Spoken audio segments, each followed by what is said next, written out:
అందరికీ నమస్కారం. ఈ క్షణం ఇది నా సక్సెస్ మీట్లా అనిపిస్తుంది. అలాంటి ఓవర్వెల్మింగ్గా నేను ఒక ఆనందం పొందుతున్నాను. ఎందుకో తెలీదు, ఇక్కడ కావలసిన ఉన్న వాళ్ళందరూ కూడా నాకు ఎంతో కొంత ఎప్పటి నుంచో పరిచయం ఉన్నవాళ్ళు, ఎంతో ఆప్యాయత పంచుకున్న వాళ్ళు. సో వాళ్ళ ముఖంలో ఆనందం చూస్తుంటే కనుక ఇది నా ఆనందంలో అనిపిస్తుంది. ఈ సక్సెస్ మీట్ నా సక్సెస్ మీట్లా అనిపిస్తుంది. అండ్ ఇక్కడ గెస్ట్గా రాలేదు, మీలో ఒక పార్ట్గా, మీలో ఒక మీ ఆత్మీయుడిగా ఇక్కడికి వచ్చాను. అండ్ ఈ సినిమాకి ముందు నేను నాకు కలిసినప్పుడు ఎట్లా ఉంది ఏంటి సినిమా మీ రాబోతుంది కదా అంటాను. డిఫరెంట్ క్యారెక్టర్ నేను అటెంప్ట్ చేశాను. And Dhanush is a lead character. అంటే అదే నాకు ఎట్లాగా ఒప్పుకున్నామంటే తెలియదండి. రెగ్యులర్గా ఈ హీరో క్యారెక్టర్స్ ఇలాంటివన్నీ చేస్తూ నాకు ఎక్కడో కొంచెం డిఫరెంట్గా చేయాలి, కొత్త హొరైజన్ గేట్లు ఓపెన్ చేయాలనిపిస్తుంది. ఈ సినిమా నాకు అలా ఉపయోగపడుతుందని అనిపిస్తుంది. అంటే దాని వాళ్ళ సినిమా చూశాను, అది 100% కరెక్ట్. తను కూడా అదే అక్నాలెడ్జ్ చేశాడు. ఈ సినిమా తర్వాత ఒక 40 ఏళ్ళు ఉంటాను ఇందాక అన్నమాట వాస్తవం. నటుడుగా ఎంత ఎక్కువ కాలం మనం జీవిస్తాం అనేది తప్ప ఒక హీరోగానే పట్టుకుని ఇలాగే ఉండాలి అనుకోవడం అనేది కరెక్ట్ కాదు. అండ్ ఇలాంటి క్యారెక్టర్ ఎంత బాగా చేశాడంటే నేను తర్వాత చెప్తాను. సో ఫస్ట్ ఆఫ్ ఆల్ ఇట్లాంటి సినిమా శేఖర్ కమ్ముల ఏ ధైర్యంతో నాగుని అడిగాడు, నాకు ఏమి ఊహించుకుని ఫ్యూచర్లో ఈ క్యారెక్టర్ చేస్తాను ఒప్పుకున్నారు. ఇదే ఫస్ట్ సక్సెస్ అని నేను భావిస్తున్నాను ఈ సినిమాకి. ఆ తర్వాత ఇంకా ఈ క్యారెక్టర్ ధనుష్ తప్ప ఇంకెవరిని ఊహించుకోలేము. ధనుష్ ఒక్కడే దీన్ని న్యాయం చేయగలడు. తన పెర్ఫార్మెన్స్ అనిపించింది క్యారెక్టర్ చూసిన తర్వాత. నిజంగానే తిరుపతిలో సినిమా చూస్తుంటే తిరుపతిలో ఓపెన్ చేసినప్పుడు కింద ఒక యాక్సిడెంట్ అయ్యే ముందు బెగ్గర్స్లో కూర్చున్నప్పుడు ధనుష్ అని గుర్తించడానికి ఆ పరిగెత్తడంతో నాకు గుర్తించలేకపోయాను. అంతగా క్యారెక్టర్లో you involve so much. Getup కానీ అన్ని కానీ సో అంటే అక్కడ తెలిసిపోతుంది తన డెడికేషన్ ఏమిటో ఆర్టిస్ట్ గారు అది. అండ్ ఈ సినిమా ఇది నేను ఒక ఎక్స్పీరియన్స్ తప్ప నాకు ఒక సినిమాగా నేను చూడలేదు, ఒక వాస్తవంగా జరుగుతున్నదిగా అనిపించింది నాకు. అండ్ శేఖర్ కమ్ముల డీటెయిల్డ్గా నేను మిగతా అందరి నుంచి మాట్లాడే ముందు అసలు నువ్వేమిటి, నీ ఆలోచన విధానం ఏమిటి అనేది ఇట్స్ ఎంటైర్లీ డిఫరెంట్. 25 సంవత్సరాల పాటు నువ్వు అనుకున్న విధంగా, నువ్వు అనుకున్న క్యారెక్టర్స్ తోటి, నువ్వు అనుకున్న కంటెంట్ తోటి 10 సినిమాల కంటే ఎక్కువ చేయకపోయినా సరే ఒక్కొక్కటి ఒక ఆణిముత్యంలాగా చేసుకుంటూ ప్రజల గుండెలో, ప్రేక్షకుల గుండెలో ఒక సుస్థిరమైన స్థానం ఏర్పరచుకున్నావు. అండ్ ఆ మధ్యకాలంలో మీరు నా ఒక పోస్టర్, మీరు 25 years పోస్టర్ మీరు రిలీజ్ చేయాలని అనుకున్నప్పుడు అది మీట్ అవడానికి, అతనికి టైం ఇవ్వడానికి నాకు నిజంగా 3-4 days పట్టింది. అంత పట్టింపు ఏంటి నేనంటే, సార్ మీకు గుర్తుందో లేదో, మీ 88లో మీ సినిమా స్టేట్ రౌడీ షూటింగ్ ఈ రోడ్ల మీద జరుగుతున్నప్పుడు నేను ఫస్ట్ టైం మిమ్మల్ని చూశాను. నేను ప్రేమించే మనిషి నా ఎదురుగా ఉన్నాడు, కలిస్తే బాగుండు అనుకుంటే పోలీసులు ఎవరు రాని పరిస్థితి. కానీ మీరు ఎందుకు నన్ను చూసి ఇట్లా అని పిలిచారు, నన్ను ఒక్కడనే పిలిచారు, నేనే మీ దగ్గరకు వచ్చాను. నేను ఎందుకు పిలిచానంటే అతను అందరికన్నా హైట్ ఉన్నాడు కాబట్టి ఏదో తాపత్ర పడుతుంటే రమ్మని పిలుచుంటాను తప్ప అతనేమంటున్నాడంటే నా లోపల భావాలు కానివ్వండి, నేను నా ప్రేమ కానివ్వండి నేను వ్యక్తం చేయగలిగాను, అది కరెక్ట్గా కనెక్ట్ అయింది అని తను అనుకున్నాడు. బట్ ఏమనుకున్నా సరే వచ్చిన తర్వాత నన్ను మీట్ అయిన క్షణం ముందు వరకు భవిష్యత్తులో ఏం చేయాలో తెలియదు, ఎడ్యుకేషన్ ఉంది కాబట్టి ఎట్టెళ్ళాలో తెలియటువంటి 17-18 years ఉంటాయి అప్పుడు అతనికి. 36 years అయిపోయింది కలిసి, ఫస్ట్ టైం కలిసి. ఆ క్షణాన నన్ను చూడగానే, నాతోటి కూర్చోగానే, నాతో మాట్లాడగానే, నేను నా షేక్ హ్యాండ్ తీసుకోగానే ఆ క్షణం డిసైడ్ అయిపోయింది. అంబిగ్యూటీ, డౌట్ లేదు, ఖచ్చితంగా నేను సినిమా ఇండస్ట్రీలో సెటిల్ అవ్వాలని ఆ రోజు నిర్ణయించుకొని తను చెప్పడం అనేది నాకు ఎల్లేని సంతోషంగా ఉంది. నేను గర్వించే, నన్ను ప్రేమించే మనిషి, నన్ను అభిమానించే మనిషి ఈ రోజున ఈ స్థాయిలో ఉండి ఇంతమంది చేత ప్రశంసలు పొందుతున్నాడంటే కనుక హ్యాట్స్ ఆఫ్. ఇది గర్వం నీవు కాదు, నీలాంటి వ్యక్తి నన్ను ఇన్స్పిరేషన్గా తీసుకుని ఇందులో ఇండస్ట్రీ వచ్చి నీ సొంత టాలెంట్ తోటి, నీ సొంత ఆలోచనతోటి, నీ కమిట్మెంట్ తోటి ఈరోజు ఈ స్థాయికి ఉన్నందుకు ఫస్ట్ ఆఫ్ ఆల్ ఈ సిల్వర్ జూబ్లీ ఇయర్ సందర్భంగా మనస్ఫూర్తిగా నా అభినందనలు మరొకసారి తెలియజేస్తాను. శేఖర్ కమ్ముల ప్లీజ్. అంటే శేఖర్ కమ్ముల సినిమాలు నేను ఎప్పుడు చూస్తూనే ఉన్నాను, అన్నీ చూస్తాను దాదాపుగా. అది వాస్తవానికి నిజానికి చాలా దగ్గరగా అనిపిస్తాయి. అంటే తన ఫస్ట్ పిక్చర్ చూస్తుంటే ఆ క్యారెక్టర్స్ ఆనందం, రూప వీళ్ళు ఎలాగ ఉన్నారు, ఇంకా ఉండుంటారు కదా అని ఆ క్యారెక్టర్స్ కనబడే తప్ప ఆ యాక్టర్లు కనపడరు. వాళ్ళ తర్వాత వచ్చిన సినిమాలు మనకు గుర్తుకు రావు. ఐ మీన్ దీంతో కనెక్ట్ అవ్వదు. అలాగే ఫిదా, భానుమతి, వరుణ్, అలాగే ఈ ప్రతిమలో శ్రీరామ్, గోదావరిలో శ్రీరామ్, సీతా మహాలక్ష్మి, ఈ క్యారెక్టర్స్ కనపడతాయి. ఎందుకు చూడండి, ఈ సినిమాలో కూడా ప్రతి ఒక్కళ్ళు ధనుష్ని దేవా అంటున్నారు, నా ఫ్రెండ్ ఏమో దీపక్ అంటున్నారు తప్ప పేర్లు పెట్టి ఎవరు పిలవట్లేదు, గుర్తుంచుకోవట్లేదు. గబుక్కుని దేవాను వస్తుంది. నాకు అలాగే అనిపిస్తుంది ఇప్పుడు. అంటే క్యారెక్టర్ని అంతగా ప్రొజెక్ట్ చేస్తారు. ఇంతకంటే బెస్ట్ ఎగ్జాంపుల్ లేదు. ఎప్పుడో చూసి సినిమాలకి ఆ క్యారెక్టర్స్ పేరు, నా సినిమాలో నా క్యారెక్టర్స్ నాకు పేరు గుర్తుండవు నాకు. అలాంటిది తన సినిమాలో క్యారెక్టర్స్ ఇప్పటికీ గుర్తున్నాయి నాకు. రూప అనే పేరు ఎందుకు గుర్తుంది? అందులో తండ్రి పాత్ర మెంటల్గా రిటార్టెడ్, రూపాన్ని పిలుస్తాడు. ఆనంద్ అఫ్ కోర్స్ హీరో పేరు, అది గుర్తుండిపోయింది. అట్లాగే వరుణ్ సినిమాలో ఫిదాలో భానుమతి సెపరేట్ కేజ్ అంటుంది కదా, ఒక డైలాగ్, సెపరేట్ పీస్ ఏదో అంటుంది. అలాగే హైబ్రిడ్ పెళ్ళి అంటుంది. అలాగా తన క్యారెక్టర్స్ గుర్తుండిపోతాయి. అది తన గొప్పతనం. అవి వాస్తవికంగా ఎక్కడో ఇంకా ఉండుంటాయి, వాళ్ళు ఎక్కడో జీవించుంటారు అన్న ఫీలింగ్ ఇస్తుంది. అలాంటి రియల్గా అతని కాన్సెప్ట్ కానీ అది చెప్పాలంటే అదొక పిచ్చి. నేను అనుకున్నది తప్ప ఇంకో అలాగా కాదని. ఇందాక నాకు అన్నారు కదా, నేను మామూలుగా ఎప్పుడు నడిచి వచ్చే విధంగా నడుచుకుంటూ వస్తుంటే నాకు అలా వద్దు ప్లీజ్, దయచేసి మీరు నా క్యారెక్టర్ నడవాలి. నీ క్యారెక్టర్ నడవాలంటే ఎలా నడవాలి తెలియదు నాకు. నాకు వచ్చిన నడకే ఇది అని చెప్పి ఇందాక ఎదురు అనుకుంటాం. నాకు తెలిసిన నడకే ఇది కాదండి. మీ హీరోలా నడుస్తున్నారు, స్టైలిష్గా నడుస్తున్నారు. నేను స్టైలా, నేను హీరోలాగనా అని అంటే కాదు అంటూ ఆ క్యారెక్టర్ చూస్తుంటే నాకు మీరు చాలా డిఫరెంట్గా కనపడ్డారు. నాకు రెగ్యులర్గా కనపడలేదు. మీకుండే ఆ కింగ్ నాగ్ అని కానీ ఆ గ్లామర్ మన్మధుడు ఈ యొక్క స్టైల్లో ఒక చామ్ ఉంటుంది కదా, ఈ సినిమాలో అది కనపడకుండా జీవితంలో నలిగిపోయినటువంటి, మానసికంగా ఫిజికల్గా నలిగిపోయినటువంటి ఒక మనిషి కనపడుతున్నారు. అది మీ క్యారెక్టర్. ఏంటి ఇలాగుంది నలిగిపోయినట్లుగా? బహుశా జైలు నుంచి బయటికి మళ్ళీ ఎప్పుడు వచ్చినప్పుడు మళ్ళీ ఫుల్ గ్లామర్లో కనపడతాడేమో సూటు గిట్ వేసుకుని. అంటే అప్పుడు కూడా భారంతోటో మానసికంగా ఆ ఒక దీనితోటో ఆ సంఘర్షణతోటో ముఖంలో ఆ హెవీనెస్ తోటో జీవితంలో ఏదో పోగొట్టుకుని ఏదో సాధించాలని ఏదో అనుకోవాలని ఏదో రకంగా అయిపోయినట్లా ఈ పరిస్థితుల్లో అన్న మీమాంసలో నలిగిపోతాం. ఆ నలిగిపోవడం అనేది ఫిజికల్గా and appearance wise performance wise చూపించగలిగాడంటే అది హెడ్స్ ఆఫ్ నాగ్. మీరు అన్నట్లుగా ఇది మీకు డిఫరెంట్, ఇంకో కోణం నుంచి మీకు హొరైజన్ మీకు ఓపెన్ అయ్యింది, ఇంకొక డోర్ ఓపెన్ అయ్యింది. తద్వారా బోల్డ్ అని ఫెంటాస్టిక్ క్యారెక్టర్స్ వస్తాయి. అండ్ మీరు అనుకున్నది ఉంటుంది, మీ లాంజివిటీ ఇంకా పెరుగుతుంది అనుకుంటాను. మీ దోవలో నేను కూడా మీకు సమంగా నేను వచ్చేస్తాను నేను అనుకుంటున్నాను. అంటే ప్రతిసారి నాకు అన్ని విషయాల్లో కూడా నాకు సోర్స్ ఆఫ్ ఇన్స్పిరేషన్ అనిపిస్తుంది. అది హెల్త్ కానివ్వండి, కంపోజ్డ్ బిహేవియర్ కానివ్వండి, ఒక ట్రాంక్విల్ ఆలోచనలు కానివ్వండి, స్థితప్రజ్ఞత కానివ్వండి, ఏం జరిగినా సరే అంటే నవ్వుకుంటూ సరదాగా ఉంటాం. ఇవన్నీ చూస్తుంటే నాకు ఎంత ప్రశాంతంగా ఉంటాడు, ఎంత మానసికంగా ఉంటుందని. సో అలాగా ఈ ప్రొఫెషనల్గా కూడా ఈ సినిమాతోటి తను వెళ్ళే దారిలో వై నాట్ నేను కూడా రేపు పొద్దున ఏదైనా అవసరం వచ్చి ఓటీటీలో ఏదైనా సినిమాలు చేయాల్సి వస్తే కనుక ఏం ప్లాన్ నార్సింగ్ నువ్వే గబుని అన్నా కదా, గబుకొని రెడీ అయ్యి వచ్చే రేపు పొద్దున ఇంటికి.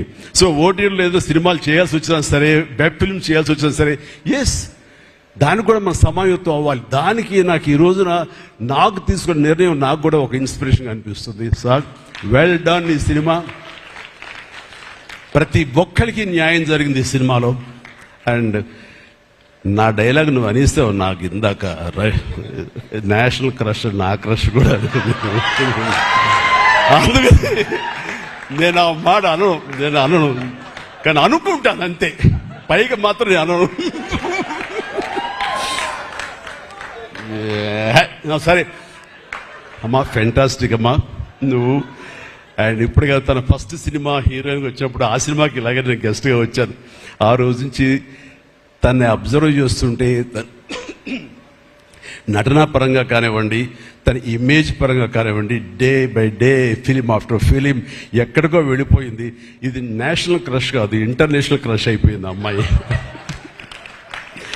అండ్ గాడ్ బ్లెస్ యూ అమ్మా, నువ్వు ఎంత బాగా పెర్ఫామ్ చేస్తావంటే నేను చూస్తుంటే నీ కళ్ళు తప్ప ఇంకేమైనా అట్రాక్ట్ చేసుకోవు, కళ్ళు ఒకలా చూస్తుంటావు నేను.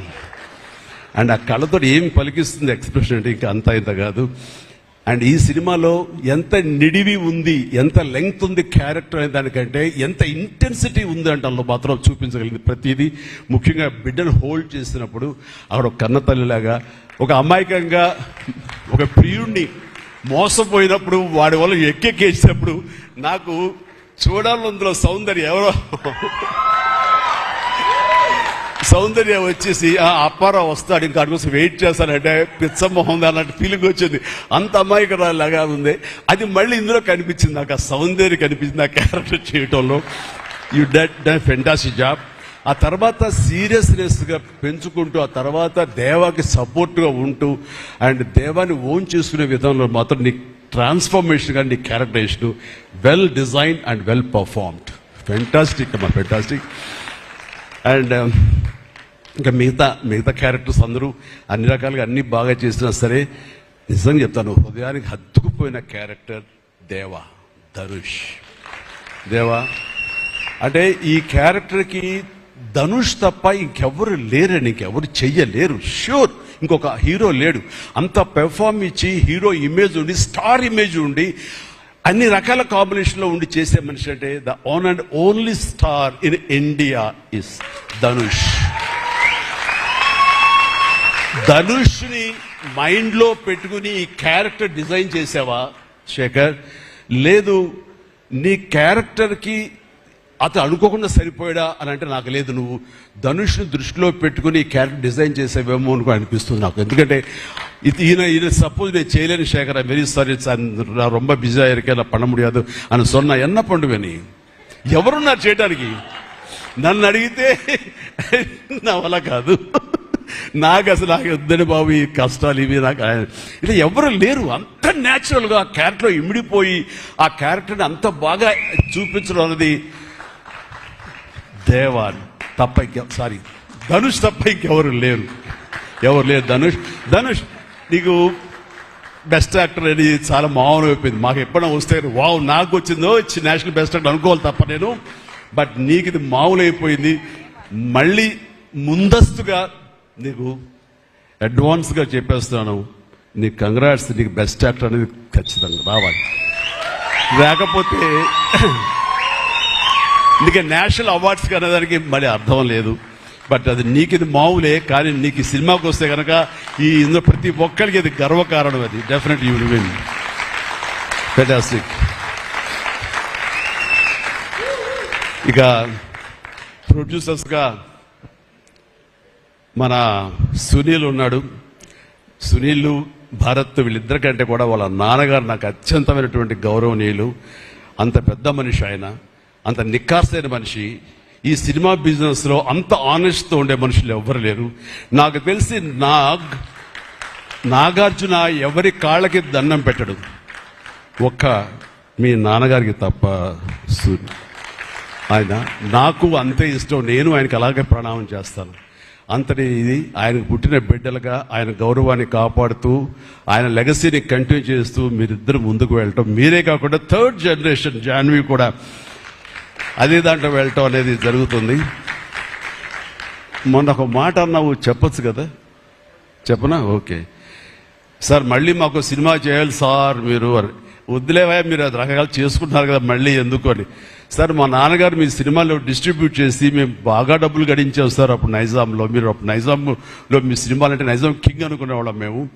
ఆ తర్వాత మేము కొంచెం ప్రయత్నం చేసాం సార్, మాకు బాగా డబ్బులు వచ్చింది సార్, కానీ అల్లు అరవింద్ గారు ఇక్కడ పెట్టేసరికి మాకు అవకాశం లేకుండా పోయింది. ఏమనట్లే ఇప్పుడు అది కట్ చేసేస్తా ఆ ముక్క. లేదు అది ఎడిటింగ్లో తీసేస్తాలే.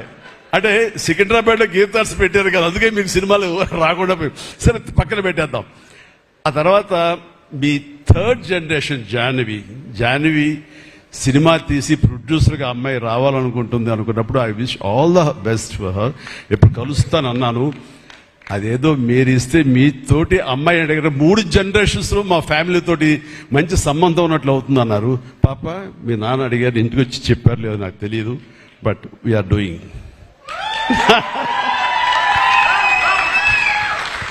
ధనుష్ చేసిన ఛాలెంజింగ్ లాంటి క్యారెక్టర్స్ వద్దమ్మా. ఫన్ ఓరియంటెడ్, మాస్ ఓరియంటెడ్, మనది సరదాగా గ్లామర్ ఇంతే. Okay right. సో ఈ రకంగా 3వ జనరేషన్ కూడా ఎస్ ప్లీజ్ ఈ లెగసీ ఇలాగే కంటిన్యూ అవుతుండాలి. మీ ఫ్యామిలీ బాగుండాలి నాన్నగారు ఆశీస్సులతోటి. అండ్ ఇలాంటి కుబేరా సినిమాలు మరి ఎన్నో సక్సెస్ఫుల్ సినిమాలు చేయాలి. ఇందాక ధనుష్ అన్నట్లుగా మీ మొక్కల ముందు నవ్వు ఉండాలి. ఇప్పుడు నవ్వు కొంచెం ప్లీజ్. Thank you. మీరు నవ్వుతూ ఉంటేనే మా అందరికీ నవ్వు ఉంటుంది, మేము నవ్వుతూ ఉంటాం. Thank you. అండ్ మిగతా టెక్నిక్స్ పరంగా చూస్తే కనుక నికేత్ కెమెరామెన్ డిఓపి నేను ఎప్పుడు చూడలేదు. Hi Niket, I haven't seen your films. I don't remember even. But the way you are presenting yourself here is very much appreciable. I could see the energy, what you are pouring here, definitely it will reflect on the stage. Otherwise, Nagarjuna would have been praised you so much. And you also grab my attention. And future, I don't know, yes, maybe. And you have done a fantastic job. So initially when villain scenes are happening, that time I could see the top floor swimming pool. There I could see the richness of the film. So hardly they would have spent anything. So riches comes not because of the money. Riches comes with your viewfinder. So that way our credit goes to the whole film has grabbed attention and it looks very rich. So definitely please, I will awaiting you in future, and all the very best. Good luck. Done a great job as far as the camera is concerned. And then మా యోగేశ్వరుడు మా పెద్ద అనుకోండి పాపం లేని వయసు వద్దు sir కూర్చోండి sir మీరు please sit down take your seat కూర్చో సార్ మీరు లెగదు సార్ మమ్మల్ని ఇబ్బందిగా ఉంటుంది. ఇద్దరం చాలా నువ్వు అనుకుని మాట్లాడే పరిచయం మాకు శుభలేఖ సినిమా నుంచి 1980 నుంచి వీఆర్ వర్కింగ్ టుగెదర్. ఈ మధ్యకాలం వరకు కూడా ఎప్పుడైనా సెట్కి వస్తాడు రాగానే సినిమా అడుగుతాడేమో, నెక్స్ట్ సినిమా ఏం చేద్దాం అడుగుతాడంటే బాబాయ్ ఈసారి మీ ఇంటి నుంచి నాకు ఆవకాయ పచ్చడి రారా అంటాడు. Mango pickle, as for mango pickle from my house. So ఈసారి పంపించాను బాబు, వస్తుంది. శుభం. ఫెంటాస్టిక్. నువ్వు ఈ వయసులో కూడా ఇంత బాగా పనిచేస్తున్నావు, ఇంత కష్టపడుతున్నావు అంటే కనుక అవసరమా అనిపిస్తుంది. రిటైర్ అవ్వచ్చు కదా, హ్యాపీగా రెస్ట్ తీసుకోవచ్చు కదా అని. కానీ మన సోల్స్ అవే రిటైర్మెంట్ అది తీసుకోలేము. కష్టపడి పనిచేయటంలోనే మనకు ఆనందం ఉంటుంది. కష్టపడి పనిచేయటంలోనే ఈ ఇష్టమైన పురుషుల్లో మనం ఉంటాం. మన లాంజివిటీ ఉండాలి అంటే మనం ఇందులోనే ఉండాలి ఖచ్చితంగా. అండ్ భగవంతుడు ఇంకా సంపూర్ణ ఆయురారోగ్యాలు ఇవ్వాలి. నాన్నగారు ఆయన పనితో నాకు గుర్తుంది, ఆయన దగ్గర కూడా పనిచేశాను నేను. అలాగే ఇప్పుడు నీతో కూడా పని కొనసాగిస్తున్నాను. అండ్ ఈ సినిమాలో నువ్వు పార్ట్ అవటం అన్నది it is great, wonderful Tarani please. And ఇక్కడ చూస్తుంటే యంగ్స్టర్స్ ఎంత ఎంతూజియాస్టిక్గా ఉన్నారంటే వాళ్ళందరినీ పేరు పిల్లలని కానీ యంగ్స్టర్స్ అంటే ఇండస్ట్రీ ఎంత ఫ్రెష్గా ఎంత యంగ్స్టర్స్ తోటి ఎనర్జీతో ఉంది అంటే అంత అయితే కాదు. నాకు అనిపిస్తుంది అబ్బా మన ఇండస్ట్రీ ఏమైనా ముసలిదైపోయిందా అని అనిపిస్తుంది అప్పుడప్పుడు అద్దంలో మమ్మల్ని మేము చూసుకుంటూ. కానీ ఈరోజు ఇక్కడ చూస్తుంటే కనుక ఇంతమంది యంగ్స్టర్స్ తోటి అండ్ చాలా బబ్లింగ్గా చాలా బాగుంది. ఈ ఇండస్ట్రీ కొనసాగాలి ఎలాగే అంటే కనుక మీలాంటి యంగ్స్టర్స్ రావాలి. ఇలాంటి యంగ్స్టర్స్ వల్లనే మేమంతా పుంజుకుంటాం. నేను ఈ రోజున కొత్త డైరెక్టర్స్తో పనిచేస్తాను. అనిల్ రావుపూడి కానీ, బాబీ డైరెక్టర్ కానీ, వశిష్ఠ్ కానీ, ఇలాంటి యంగ్స్టర్స్ పనిచేస్తుంటే ఎక్కడ లేని ఎనర్జీ వాళ్ళ దగ్గర ఉంటుంది. వాళ్ళ నుంచి కొత్తను ఉంది. నేను వాళ్ళకి అనుగుణంగా నేను మారిపోతుంది తప్ప నాకు అనుగుణంగా వాళ్ళు ఉండాలి కోరుకోవట్లా. నా సక్సెస్ అక్కడేమో అనుకుంటున్నాను నేను. ఆ రకంగా old wine in new bottle అన్నట్లుగా ఈ సమయంలో వైన్ గుర్తుకొచ్చింది, సారీ. అండ్ అలాగా ఇదే ఎనర్జీ తోటి ఇదే యంగ్స్టర్స్ తోటి ఇండస్ట్రీ కళకళాలని కోరుకుంటున్నాను. And last but not least my brother, నాకు బిడ్డతో సమానం, దేవిశ్రీ ప్రసాద్. అండ్ దేవిశ్రీ ప్రసాద్ తన ఎనర్జీ అంటే ఇందాక చూశారు కదండి, లైవ్ షో చేసేసాడు ఇక్కడ. ఆ తర్వాత ఏం మాట్లాడాలో ఎవరికి ఏం తొయ్యినటువంటి పరిస్థితి మొత్తం అంతా షో గ్రాప్ చేశాడు. బట్ నేను మళ్ళీ కంబ్యాక్ తర్వాత పొలిటికల్గా కొన్నాళ్ళు ఉండి 1915లో 150 సినిమా చేసిన దగ్గర నుంచి అంతకుముందు తన సినిమాలతోనే ఎంబీబీఎస్ కానీ జిందాబాద్ కానీ అన్నీ అయిన తర్వాత మళ్ళీ తన వలన నా మ్యూజికల్ అనేది ఏర్పడేదేమో అనుకుంటున్నాను. అలాంటి గ్రేట్ మ్యూజిక్స్ నాకు ఇచ్చి మళ్ళీ నేను నిలబడడానికి దోహదపడ్డాడు మనోడు. యూ ప్లీజ్ అవుతుంది అలా చేయదు ప్లీజ్ దోహదపడ్డాడు. మీ అంతా సరస్వతి పుత్రులయ్యా ప్లీజ్ బంగారం ప్లీజ్. అండ్ తను ఎనర్జీ డే బై డే పెరిగిపోతుంది, తన టాలెంట్ డే బై డే పెరిగిపోతుంది. ఇక నేషనల్ నుంచి మన రీజనల్ నుంచి నేషనల్ లెవెల్కి ఎలా ఎదిగిపోయాడో మనం చూసాం. ఆ హోల్ ఇండియా తన గురించి ఎలాగా కీర్తిస్తుంది అనేది మనం ఈ పుష్ప 1 and 2 చూస్తున్నాము. ఇప్పుడు ఈ సినిమా కుబేర్లో కూడాను ఎక్కడ డ్యూయట్ సాంగ్స్ లేవు కదా అని అనిపిస్తుంది, కానీ ఒక్క సాంగ్ ధనుష్ పాడిన ఆ సాంగ్ ఎంతగానో ఆకట్టుకుందంటే అంతా ఇంత కాదు. దానికి ఇద్దరు ఒకరొకరు కాంప్లిమెంట్ చేసుకుంటూ ఆ సాంగ్ అంత బాగా హిట్ అవడానికి దోహదపడింది. అట్లాగే సినిమా చూస్తుంటే మ్యూజికల్గా ఉంది తప్ప నాకు ఎక్కడ డ్యూయట్ సాంగ్స్ వేరే లేవి అనే ఫీలింగ్ రాలేదు. And that's the magic of Devi Sri Prasad. రీ రికార్డింగ్లో కూడా చాలా హృదయంగా మదర్ తోటి పాడిన పాట రోడ్డు మీద యాక్సిడెంట్ అయిన తర్వాత అబ్బా కన్నింటికి నీళ్ళు వచ్చేస్తుంది నాకు. మన రైతుల మీద పాడే గుర్తుందా మన 150 సినిమాలో నీరు నీరు నీరు అంటూ దాన్ని మరిపించిన సాంగ్లో అనిపించింది. అండ్ అది వెరీ మచ్ రిలవెంట్ సాంగ్. అట్లాగా తన ఆర్ఆర్ బ్యాక్గ్రౌండ్ కూడా తన సాంగ్స్ ద్వారా అవన్నీ కూడా అత్యద్భుతంగా కనిపించేలాగా వినిపించేలాగా చేశారు. దానికి దోహదపడినటువంటి లిరిసిస్టులు ఇక్కడే ఉన్నారు. భాస్కర్ భట్లాను, ఇందాక ఇంకో ఆయన పేరు చెప్పారు నందకిషోర్ గారు, అలాగే మన చంద్రబోస్ గారు. అండ్ వీళ్ళందరూ కూడా నేను హృదయపూర్వక అభినందనలు తెలియజేస్తాను. అండ్ ఈ రోజున ఇక్కడ రావటం అన్నది నేను చాలా ఆనందం అనుభవిస్తున్నాను ఇక్కడ మీ అందరితో పాటు. అండ్ ఇలాంటి సినిమాలు రావాలి, ఎందుకంటే సినిమా సక్సెస్ అంటే గగనం అయిపోతున్న రోజులు ఇవి. థియేటర్స్కి ఆడియన్స్ రప్పించడం అనేది మహా గగనం అయిపోతున్న రోజులు ఇవి. రావటం కష్టంగా ఉంది. ఎలాగ సినిమా థియేటర్లు కానివ్వండి ఇవి ఎట్లాగ సస్టైన్ చేయాలి, ఎలా నిలబడాలి అనేది చాలా క్లిష్ట పరిస్థితుల్లో ఇలాంటి సినిమాలు, ఇలా కంటెంట్ ఉన్న సినిమాలు, అంటే హృదయంగా ఉన్న సినిమాలు, ఎమోషనల్ సినిమాలు అండ్ బిగ్ ఈవెంట్ ఫిలిమ్స్ ఇందాక చెప్పినట్లుగా మనవాళ్ళు అవన్నీ కూడా ఆడొచ్చు. కానీ ఇలాంటి సినిమాలు కూడా ఆడి కంటెంట్ మనం సరిగ్గా ఇవ్వగలిగితే, వాళ్ళ హృదయాన్ని మనం తాకగలిగితే ఖచ్చితంగా ఈ సినిమాలు చూస్తారు, థియేటర్కి వస్తారు అనే ఒక ధైర్యాన్ని భరోసాని ఇచ్చిన సినిమాలు ఈ మధ్యకాలం చూస్తున్నాము. చిన్న సినిమాలు అయితే పెద్ద సినిమాలు అయితే అందులో ఈ రోజున శేఖర్ మీరు మరొకసారి నిరూపించారు. ఇందాక ఎవరో మిమ్మల్ని చేశారు, నిజంగా మనస్ఫూర్తి చెప్తాను, క్రెడిట్ గోస్ టు యూ. ఒక ధైర్యాన్ని ఇచ్చింది ఇలాంటి సినిమాలు చేయొచ్చని. ఇంకా ఈ పెద్ద పెద్ద సినిమాలు తప్ప, రక్తపాతాలు తప్ప, కొట్టుకోవడాలు తప్ప, నరుకోవడాలు తప్ప ఇంక ఇలాంటి సినిమాలు రావా, వస్తే చూడరా, ఇవన్నీ 10 రోజులు ఆగితేనో నెల ఆగితేనో ఓటీటీలో చూసేద్దాంలే అని దాంతో ఉండిపోతారా, ఏమైపోతే ఇండస్ట్రీ అనేటువంటి ఒక అభద్రతా భావం నుంచి ఈ సినిమా ద్వారా ఇలా తీయగలిగితే, సత్తా చూపగలిగితే, హ్యూమన్ ఎమోషన్స్ని టచ్ చేయగలిగితే, కంటెంట్ కొత్తగా ఉండగలిగితే కనుక థియేటర్కి వస్తారు, చూస్తారు భరోసా ఇచ్చావు. Thank you so much. And God bless you, God bless you, and God bless you all. Please ప్రతి ఒక్కళ్ళు నాకు ఈ అవకాశం ఇచ్చినటువంటి ప్రొడ్యూసర్స్ గారికి, రామ్మోహన్ రావు గారికి, అలాగే భారత్ పాప నీకు కూడా అందరికీ నా హృదయపూర్వక ధన్యవాదాలు. మరొకసారి ఇక్కడ ఉన్నటువంటి 50 మంది యంగ్స్టర్స్కి అండ్ రెస్పెక్టెడ్ టెక్నీషియన్స్కి నా శుభాకాంక్షలు, నా ధన్యవాదాలు తెలియజేస్తాను. మరొకసారి love you man, love you love you love you love you love you. God bless you.